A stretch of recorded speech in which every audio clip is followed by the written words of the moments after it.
are always going to be kind of different roles, of course, for industry versus regulatory, and the regulators have oversight and a role they have to play there. But there's a lot of opportunity for collaboration. I think the more that we can increase discussion, especially around new technologies, providing joint training opportunities, even workshops where the regulators have the opportunity to learn about new technologies, how to analyze the data, what kind of the approaches are, what are some of the nuances of them, and also conversely for industry to understand more what the regulators are thinking about and what they're looking for.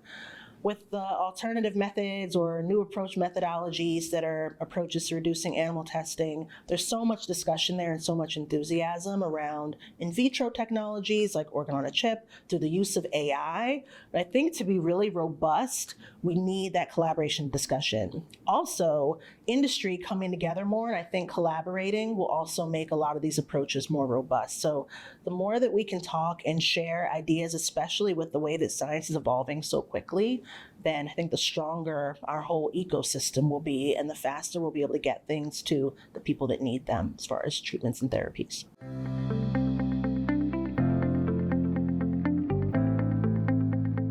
Yes, as we do our work, and I know there's so many things that we're considering every day with all of the changes that are, taking place all the time and how fast things develop. As a leader, you're thinking about your business area or your research or whatever it may be. But we have to think about that mentoring piece too, and how we ensure that we empower new voices and how we ensure that we train people and really bring them along. And it's not just bringing them along kind of with the scientific understanding, for instance, but ensuring that they understand the intersection of science and policy and regulatory affairs so that they're comfortable having discussion across spaces.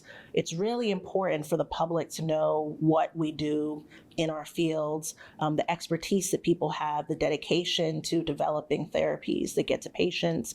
And one way that we ensure that that information's out there is through talking to the public, talking to policymakers. And we need a generation coming up that really understands it and feels comfortable in that space, because they're the way we're going to sustain this. And they're the ones with the best, most exciting, coolest ideas. So how do we ensure that their ideas really translate? It's making sure that they're comfortable in scientific and policy spaces and understand the intersection between those and how they really go hand in hand.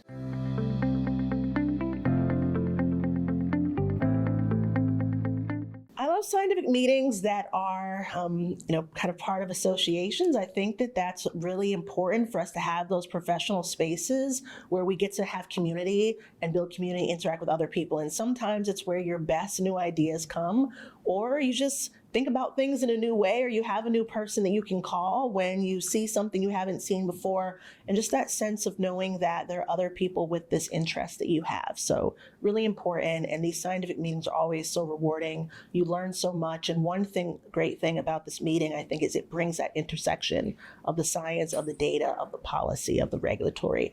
So you have to think about all of those things in concert, and it's a great place to do it. So I definitely recommend people participating.